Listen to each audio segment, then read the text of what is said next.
Bapak, Ibu, dan Saudara sekalian, firman Tuhan akan kita renungkan dari 1 Petrus 4 ayat 7 demikian. Kesudahan segala sesuatu sudah dekat, karena itu kuasailah dirimu dan jadilah tenang, supaya kamu dapat berdoa. Saudara-saudara sekalian, menguasai diri dan menjadi tenang supaya dapat berdoa adalah keterampilan yang tidak boleh tidak kita miliki. Sebab di dalam dunia ini ada banyak hal yang bisa mengacaukan kita sehingga kita tidak bisa berdoa.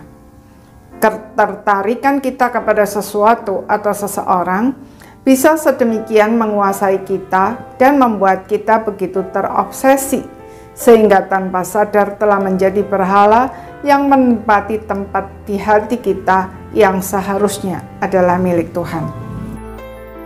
Berita-berita tentang bencana alam, situasi politik, bahkan hal-hal yang sederhana seperti perubahan cuaca dan lain-lain bisa membuat kita gelisah, khawatir, takut, dan sebagainya.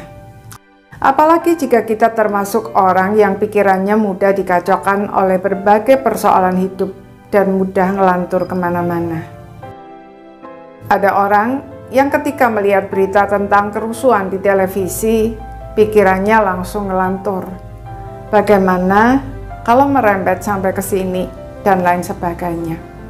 Padahal kejadiannya di tempat yang jauh, bahkan di luar negeri.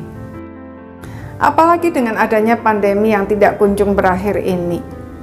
Batuk, pilek, sakit kepala bisa membuat kita cemas, apalagi jika hasil tes swab positif. Akibatnya ketakutan dan kekhawatiran merayap masuk, menguasai hati, perasaan menjadi kacau, kita menjadi lumpuh, tidak bisa berpikir jernih, tidak bisa berdoa, dan seterusnya. Menjadi seperti lingkaran yang menarik kita semakin tenggelam ke dalam lautan ketakutan dan kekhawatiran yang membelenggu. Jika kita seperti ini, apa yang harus kita lakukan untuk mengendalikan diri supaya tetap tenang sehingga dapat berdoa?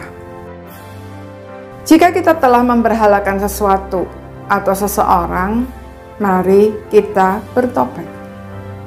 Jika kita termasuk orang yang pikirannya mudah dikacaukan atau ngelantur kemana-mana, mari kita melatih diri untuk menghentikannya sedini mungkin sebelum semua itu menguasai hati kita. Sebab jika sudah sampai menguasai hati, maka kita pasti akan dikalahkan. Namun jika keadaan sudah menjadi parah dan kita membutuhkan bantuan seseorang yang berkompeten, jangan malu atau ragu untuk membuka diri. Bebas dari semua hambatan untuk senantiasa berpikir jernih dan menjadi tenang agar dapat berdoa adalah hal yang sangat penting bagi kita. Sebab doa adalah nafas hidup kita. Apa jadinya jika kita tidak bisa bernafas? Kita tentu akan mati. Jadi, mengapa tidak segera mencari solusi? Amin.